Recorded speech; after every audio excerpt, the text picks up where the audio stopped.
Роснефть, Башнефть, Алроса первые в списке на приватизацию, передал сегодня Интерфакс со ссылкой на министра экономического развития Алексея Улюкаева.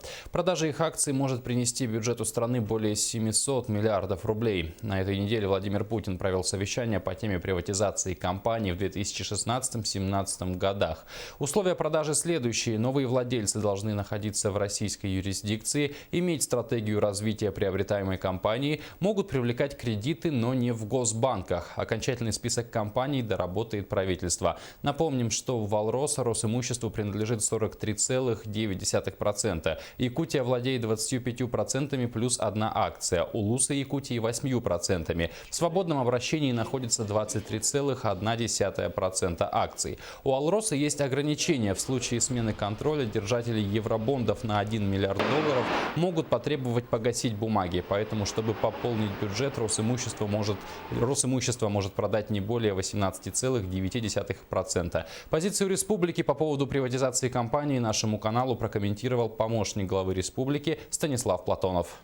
В настоящее время на федеральном уровне решается вопрос о возможной приватизации пакетов нескольких крупных государственных компаний, среди которых есть и Алроса.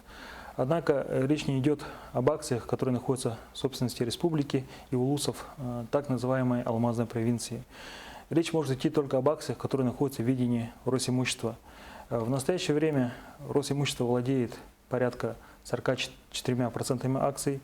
В распоряжении Якутии находится 25% плюс одна акция, и 8% находится в ведении муниципальных образований республики.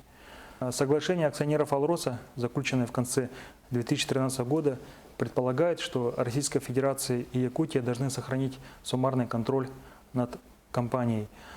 Такое же мнение прозвучало из уст президента Российской Федерации на совещании по вопросам приватизации.